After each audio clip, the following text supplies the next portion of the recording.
Hi there, and welcome back to the Hub of Junior Golf Podcast. I'm Ryan Burr, joined now by the founder of the Junior Golf Hub, Roger Nick. Roger, great to have you back. The holiday season, everything is in the air. Really excited about junior golf, and certainly probably the highlight on everyone's schedule is coming up on Tuesday, Wednesday, December 12th and 13th, 7 o'clock on Golf Channel as the NB3 World Championship once again. Prime time on Golf Channel from Kashada, another amazing tournament this year. I know you were there. It just seems to keep getting bigger and better. No doubt about it, Ryan, and I'm really excited about watching this. And I know I'm out here with the college coaches convention. Talked to several coaches. They're excited about watching this thing and seeing the talent that's on display there during the championship. So.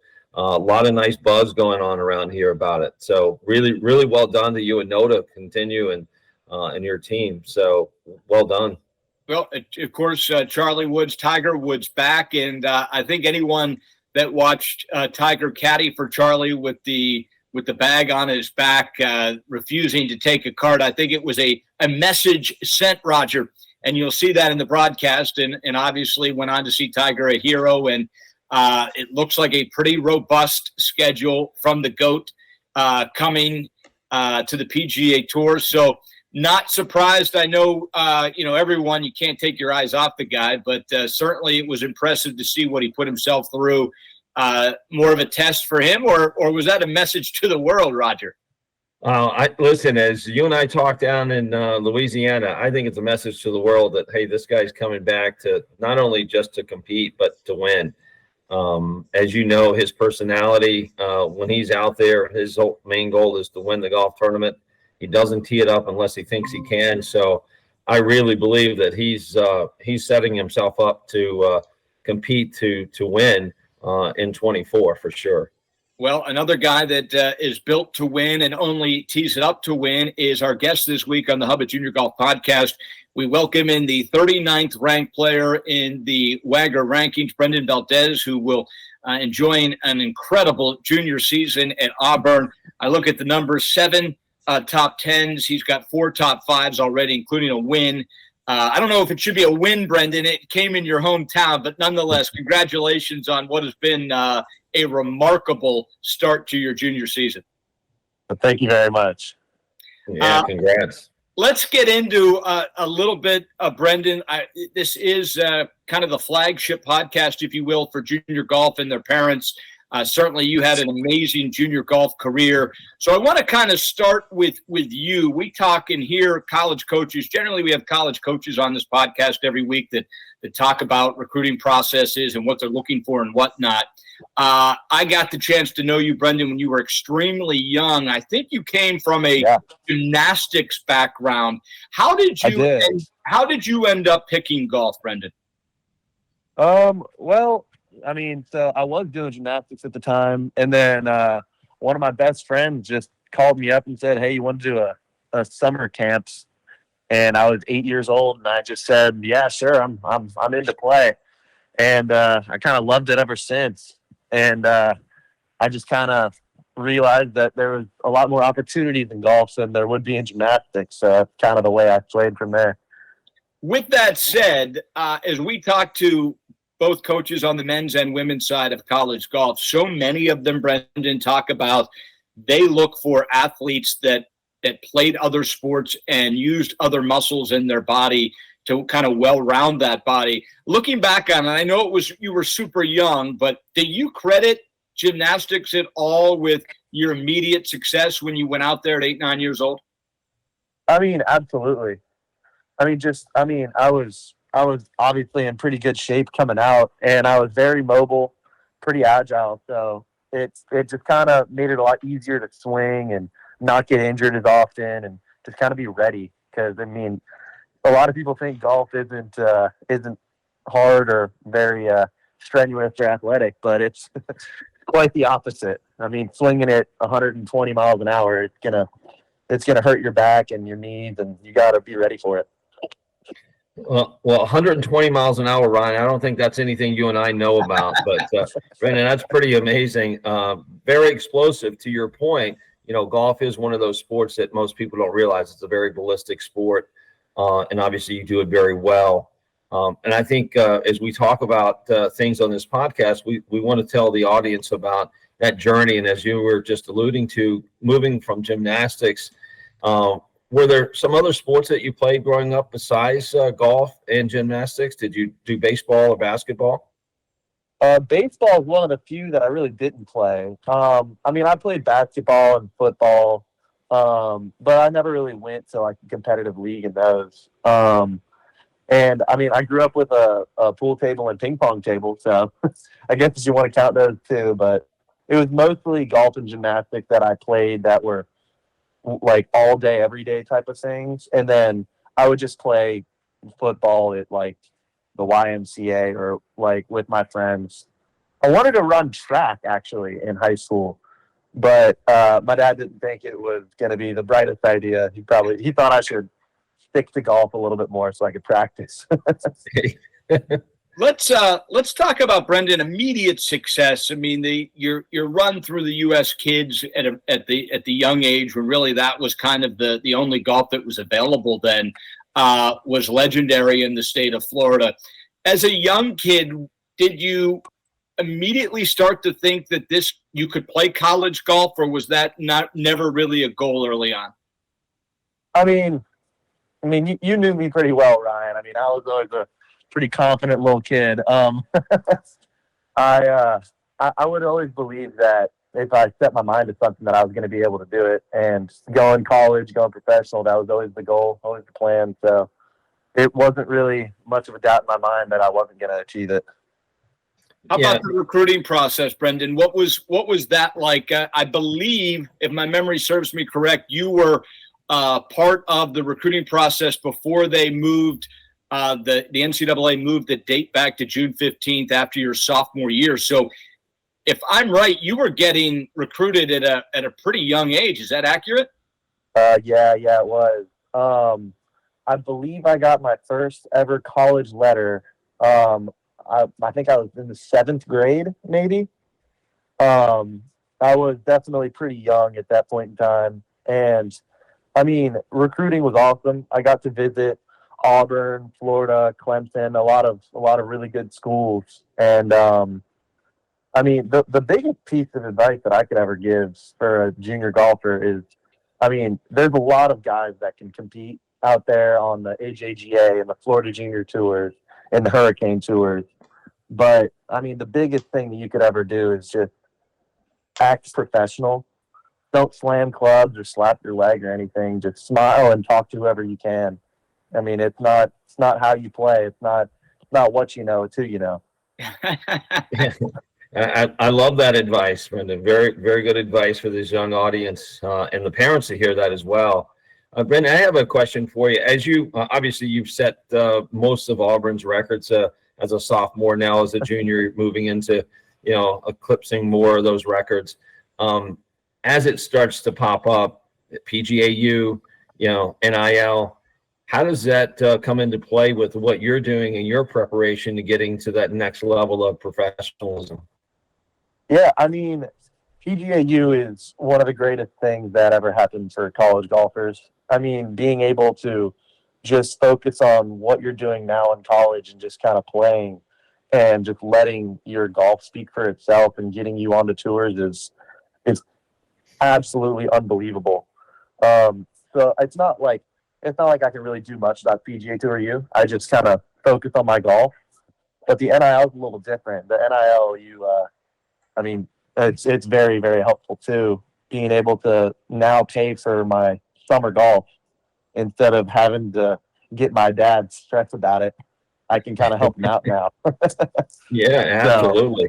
Now, those things are awesome. Every quarterback that's currently in college football Power 5 that is any good has gone into the portal because it's now basically going to be a draft for college football, Brendan and Roger, where the best quarterback will go to the highest bidder, and there will be a trickle down. That they're saying right now for a starting quarterback, it starts at about $1 million. That is the price to get a starting quarterback. I know golf is not anywhere near there, Brendan, but certainly you're on the inner circle of some of the huge names in junior golf yourself. Obviously, Nick Dunlap, who's won the U.S. Junior and the U.S. Am, and many others. Is there real NIL opportunity in the college golf space, or is that just working its way into that space? I mean, there definitely is. There's a lot of opportunities. So my freshman year, that was the first year that everything was like really starting up. I think a couple people might have had a deal like maybe just before then, but that's when all the companies really started to get all of it going. So, I mean, watching it grow. I mean, if you are a top guy, you're gonna be making a good amount of money in any sport. Right. I mean, I feel like that's how it is, because if you want the top players, you essentially have to pay for them. It's a little bit different for golf because there's not going to be as much money. But like with football and like as you were saying, same thing with basketball. Like almost every single person on a Power 5 school or even like a top SEC school, especially, is going to be making an absolutely absurd amount of money. Not a bad thing, Roger. Yeah, not a bad thing. I would love that. Do they have anything like that for old guys? How many years of eligibility do you have left? All of In it. golf, I've got 4. Brendan, I want to take you back a little bit. When we came on the podcast, this is MB3 week coming up on Golf Channel, December 12th and 13th. The very first year, the COVID year, you obviously took a chance, ended up on Golf Channel, ended up in a playoff, beating the aforementioned Nick Dunlap in a playoff.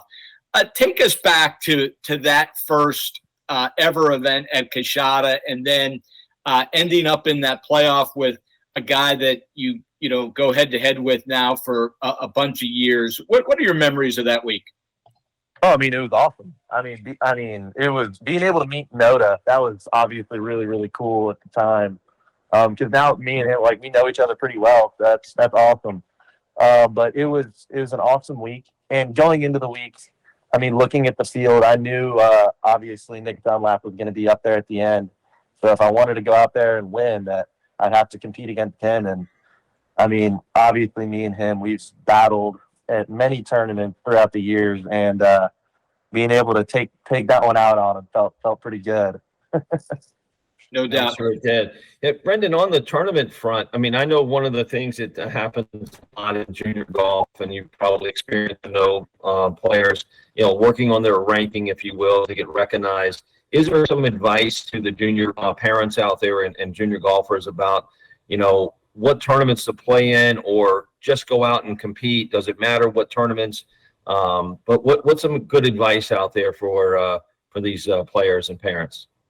Yeah, I mean, if you're like whatever you're gonna do, just make sure you're trying to compete against the best.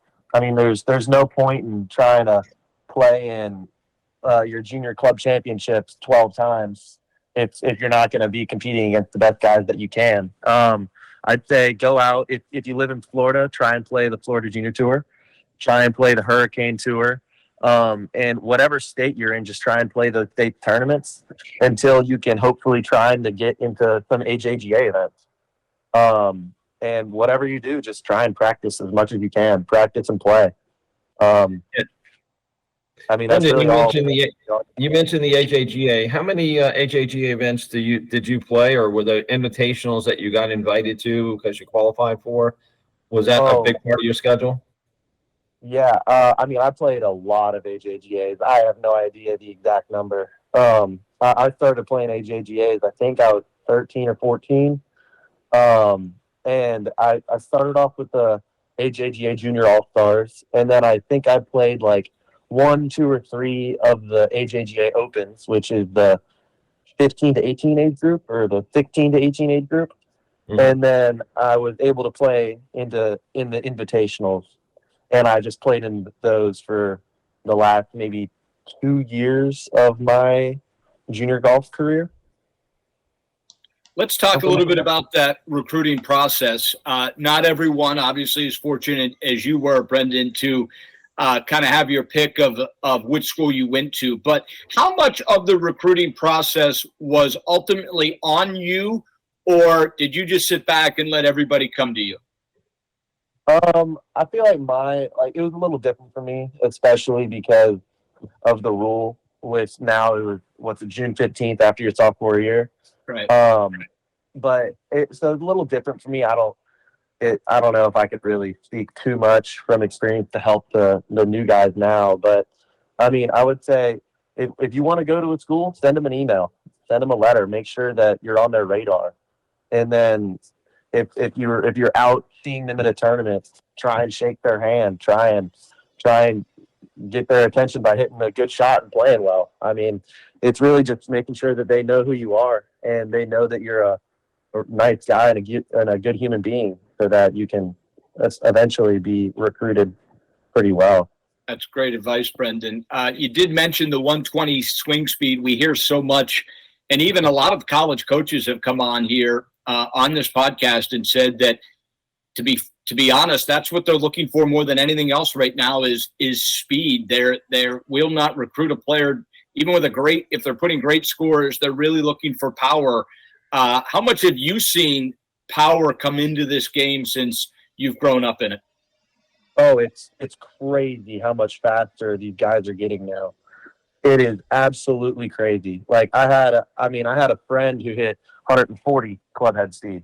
I mean, it's unbelievable what the speed that they're putting on. And because the courses nowadays, like, it's really not that surprising to see something at 7,700 yards, which if you're not hitting it out there past 300, really, it's tough to compete. I would say, like, the reason my team can compete very well is because we hit it a long way.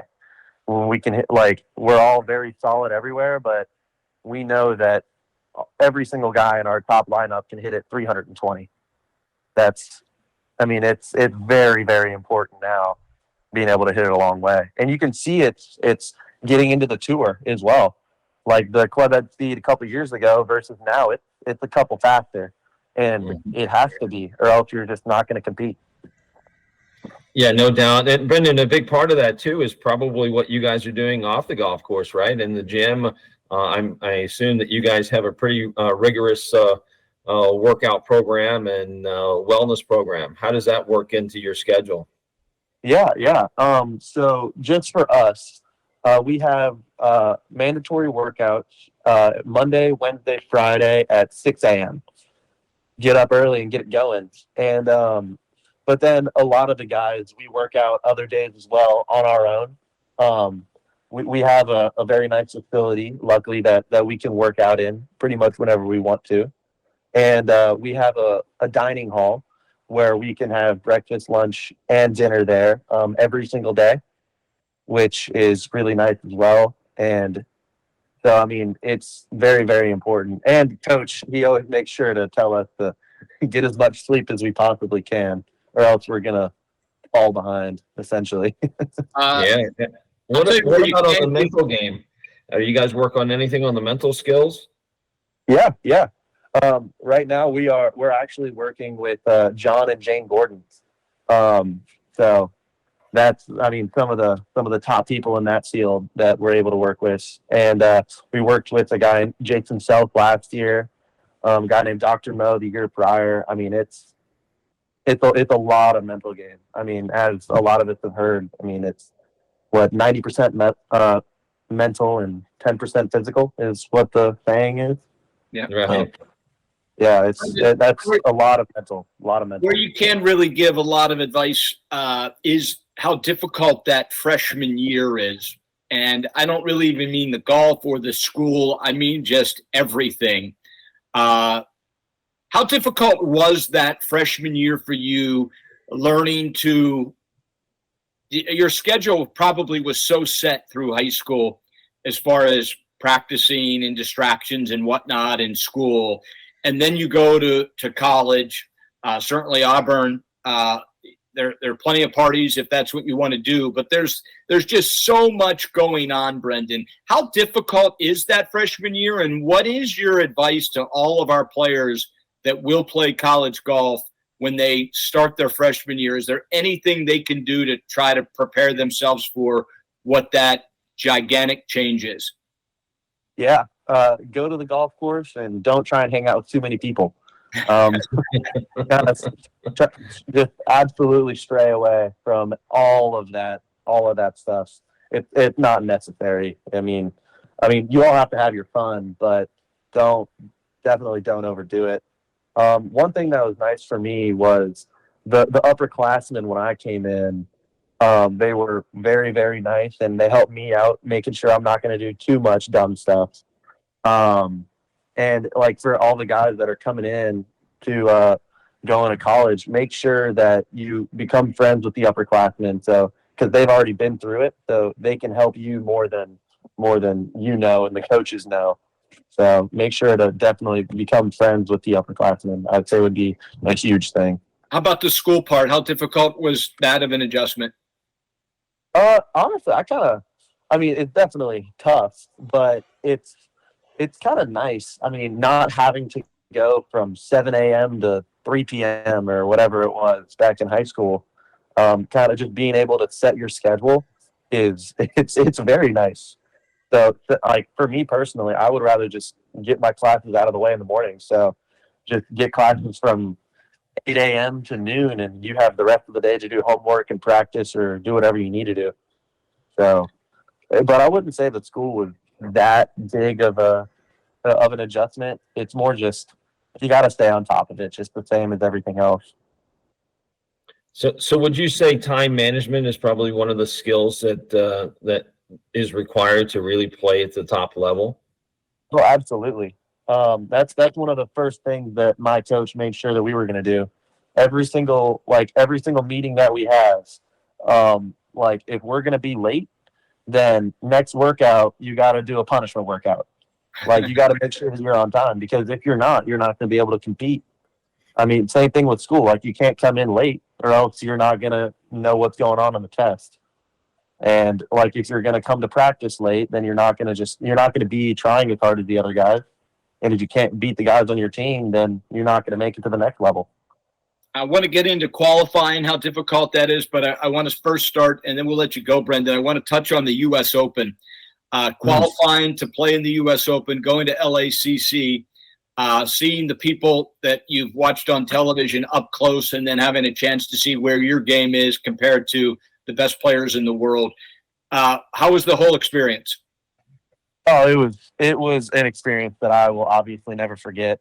I wish I could have played a little bit better there, but we all have bad weeks, and you got to look forward to the next one. One thing that I do have to say is Matt Kuchar is huge. He is so large. Yeah. Yeah, people don't realize how big a lot of these players are. Yeah, that was a big surprise. And the golf courses, I don't know if all the other courses are just as hard as LACC, but that was a tough track. That was one of the harder ones I've ever played. But I know now that I know what I needed to work on. And right after the U.S. Open, over summer, I actually started playing a lot better once I started implementing some things that I learned from out there. So it was definitely a learning experience, and it was very, very helpful for my golf game, honestly. Yeah. Brendan, one of the things that we talk a lot about with our juniors at the Golf Performance Center is just being prepared with their game in all aspects of it. And it sounds as though you played in the U.S. Open. You started to realize maybe you didn't have certain shots in your bag, or maybe it was technical. Is that something that you're talking about? Because I know it's really important for us when we assess a player's game to understand what are their golf skills, and do they have the ability to hit certain shots under certain conditions. Is that kind of the learning curve that you felt when you went to the U.S. Open? Yeah, absolutely. I mean, for me, it was less about like hitting the shots. Like I'm always pretty confident that I can hit whatever shot I need to hit.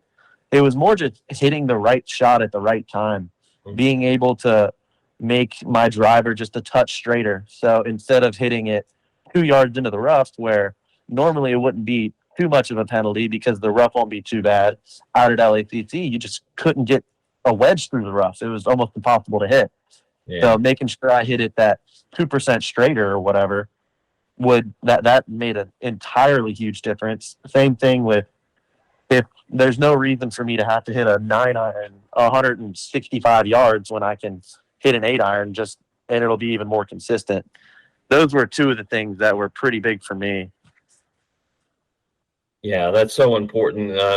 Learning those things, and obviously learning it under those kind of conditions, even makes it stick even more, right? So that's the good thing about playing competition, and learning as you go, right? That growth mindset, as we talk about quite often. So that's kudos to you, and it's pretty amazing that you took away from that experience, that learning experience. So many will look at it as, man, it was such a failure. I didn't play as well as I'd like to play, and that was a disappointment, versus you walked away going, hey, I learned something about myself and about my game. That's awesome for you. Yeah, it obviously was absolutely not a failure. I mean, I made it to a major as an amateur. Yeah. That's never going to be a failure. Yeah, but exactly. Yeah. Last thing, Brendan, we hear so much about as we have these coaches on and players that have gone through college and are on the tour now that talk about qualifying in college golf, that there's really nothing like that players go through going up unless you play on I can't imagine a high school team that would be able to have 6 or 7 players that would be equivalent to a Power 5 school. So just the qualifying process, how much fun is it? How big of a challenge is it? And do you feel, or did you, especially when you first got there, was there more pressure that you felt in qualifying than maybe even junior events you had played coming up? There's honestly even more pressure in the qualifying than there is in the tournament. I mean, it's absolutely amazing being able to compete against, like, for us, every single guy on our team can go out there and shoot a 67, 68 any day of the week. And it's absolutely amazing being able to compete against them day in and day out.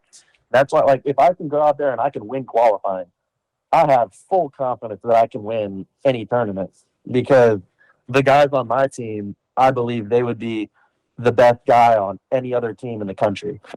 And being able to compete day in, day out, it's awesome. Like, for example, the first event that we play for the fall and the spring, we do 6 rounds of qualifying, and we just do the top 6 guys go. And that's just what it is. However many guys we have going to the tournament is how many we're taking through qualifying. So there's not a single person exempt, which makes it so much tougher.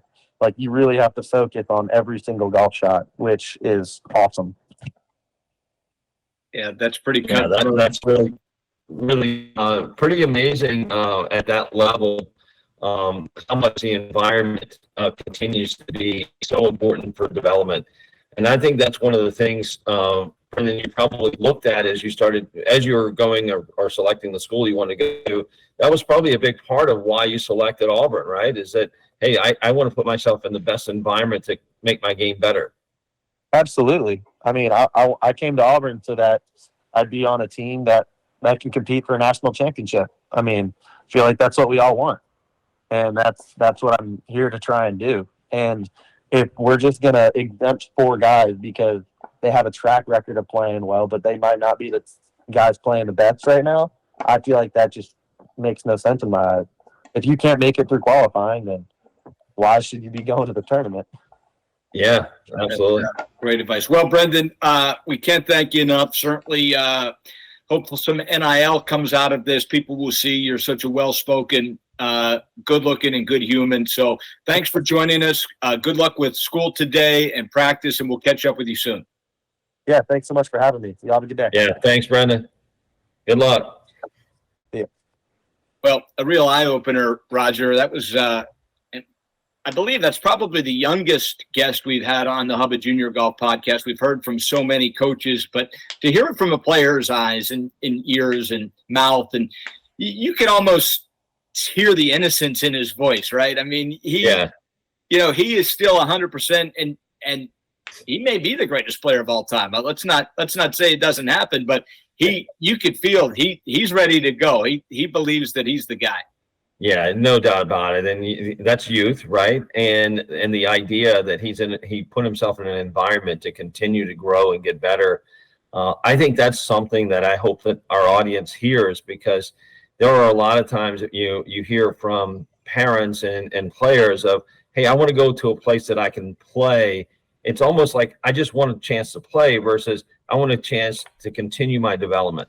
Right. And I think that resonates with a lot of the coaches that we've spoken to, is that they're trying to create an environment for those players coming in to make their team better because the environment is so competitive.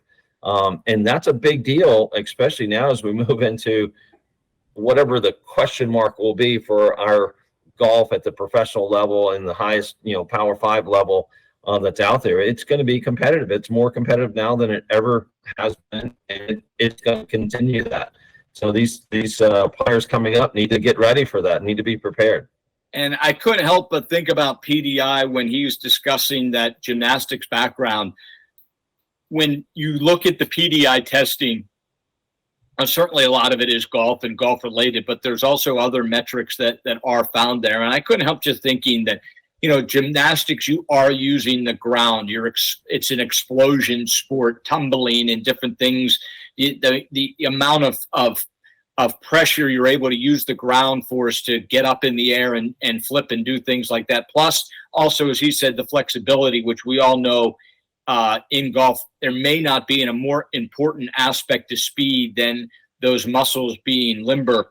But as he was discussing gymnastics, I couldn't help but think about PDI and how ultimately, for the first time ever, there is now a metric that does start to pull the curtain away and show coaches and players where their body is a little weak and where they need to get better. Yeah, no doubt, Ryan, and I appreciate you mentioning that. I mean, that is something that, from the foundation of just being a good athlete, it's so important to be able to move well, right? So we talk all the time about function dictates form. You're hearing it more often about players and how well they need to be prepared to play their best golf, physically, mentally, obviously having the right equipment, those kind of things. But yeah, I mean, it's so essential to be able to, if you're going to acquire skills at the highest level, you need that neurological system to be able to function at its highest level. Meaning that when you have a stimulus like a shot or a lie that may or may not create a disadvantage to you, right? So if you don't have good, movement, balance, and you're on a downhill, uphill, side hill lie that you can't function well from, it's going to affect your overall performance, right? So, again, we continue to hear it. We continue to see that the athletes that are coming into golf are better athletes playing golf, right? And that's it's resonated for years. Jack Nicklaus was a great athlete. Hitler was a great athlete. Tiger Woods on right is a great athlete. I mean, it's just so much more of that people don't realize and maybe not hear about because they're so focused on just swing mechanics versus do I have the golf skills? I mean, what he just said about going to the U.S. Open and learning the golf skill of, pulling back on it, hitting an 8-iron versus a full 9-iron, and what that does to ball control and controlling his driver a yard or two is so important. That's body control. It's mind control. Those are the things, if you don't have those attributes or you don't have those skill sets, it's going to be extremely hard or difficult to do that. And that's what the best players in the world are doing. It's what they're going to continue to do and then get better at. So yeah, that's what, for us, the PDI is helping those players who go through that learn earlier of, what do I need to really work on versus my golf swing technique. I don't have to work on that so much. I just need to, work on the things that's going to lead to being better, right? And those skill sets. Well, talked very early in the morning with Notah Begay as he's out there trying to qualify in Arizona, but we were discussing PDI. It was really the root of our conversation. And he and I both believe that this is actually going to become one of the chief recruiting elements of every player. It's not going to happen this year. It's not going to be a 2024 where every kid has a PDI. But as this gets exposure, as kids, families, coaches, everyone learns it, and it becomes as an important aspect of golf is your handicap itself, is your PDI score. Brendan didn't know what gymnastics was doing for his golf, but obviously it helped him a great deal. Now, he was fortunate enough that he had a gymnastics background when he was 4, 5, 6, 7, 8 that helped him get into junior golf. But your PDI score, it's going to become just such an important part of every junior's development. And more importantly, just it's going to be more information. And I always say in recruiting, that's the big miss right now in recruiting, is there just isn't a lot of information. A coach looks up a score, sees a ranking, puts a circle around the group that he believes his school should be able to get a player, puts a circle around that, then tries to find maybe in the players in that circle geographically ones that are close to his school. And it works. I mean, obviously that's what college golf's been doing for a long, long time, Roger. But boy, that is, you don't know a ton about your player using that system. And PDI is just, I think the big winner in this is going to be coaches, because they're just going to get information that they've never had before in the recruiting game. Yeah, no doubt. And again, just alluding to the fact that I'm out here at the College Coaches Convention, and we are seeing the thousands of college coaches in the game, and having multiple conversations with hundreds of coaches this week, talking to them about it, and them coming up and asking, hey, how do I get, my team, going through this? How do I get, learn more about it? How do, what's it going to do for me and my recruiting? So you're absolutely right, Ryan. And I'm excited about it. Obviously, being the founder of it, I'm really, really excited about that. But it is going to take some time. But I will tell you that the top schools, top programs that we've had discussions with this week is saying, what do I do? How do I differentiate the 2 or the 3 best kids that I'm recruiting? And how do I know they're going to make the impact that I'm looking for? When, to your point, when you don't know that much about them, and all of a sudden, if they go through a player development assessment to get a PDI score, they're seeing things that say this kid is, predictable, is going to continue his improvement because his ability to, like what you were just alluding to, their ability on the physical side to acquire skills better it's going to set them apart. The kids who are growing up with great golf swings and great golf acumen and performances, but don't have athleticism, we're seeing that they're hitting a ceiling. And I think that's one of the things that we're hearing also from the coaches are going, I'm recruiting all of these kids who have this great ranking. However, something's missing because when they get there, they're not able to continue to perform or get better. And so this is going to be an eye opener for them. It's something they think is going to really make a big difference, to your point of getting the best player, the best athlete who plays golf at a higher level, and continue making their teams better. And so I do feel very confident this is going to be something that we're going to see much more from in the future. We were able to give everyone that went to the NB3 championship a brief introduction to PDI, and actually just got a call yesterday about one of the finalists at Kashada that is traveling to Boca this weekend to meet with Danny Randolph and continue the PDI process. So what's interesting also for me is we expose it to kids, and right now it's still just information for them, but the response of the kids on, oh, I like this, how do I get more of it? So it's coming. We've been telling you on the podcast for a long time. Roger, best way to get out in front of this and start to learn more about PDI is what? Yeah, go to mygolfpdi.com, register there, get the information. You can go through a self-assessment. You can reach out to me at Roger at the Golf Performance Center, Danny Randolph at the Golf Performance Center as well. Schedule your assessment to get your PDI score through that, or go to the Junior Golf Hub, check out Player Development tab. You can see it there as well. And let's hit on that. We talked a lot of recruiting with Brendan today. For those that are just putting their toe in the water for their son or daughter, that the dream is to play college golf. There really is only one roadmap that helps you do that. That is the Junior Golf Hub. Let's get them sent in the right direction. how do they get more information and start the process of opening up college coaches to the window of their son or daughter?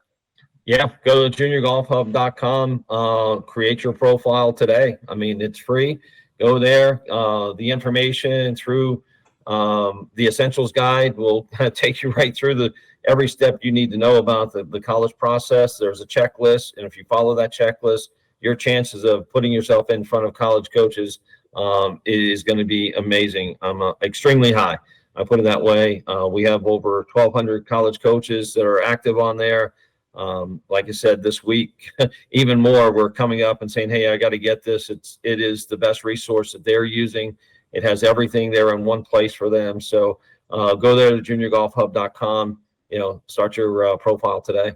Awesome. Well, thank you to Brendan Valdes, one of the best collegiate players in the country, currently 39th in WAGR, and we expect that to go up. Wouldn't be surprised if he ends up being one of the top 10 amateurs in the world as his amateur golf continues. Roger, safe travels from Las Vegas.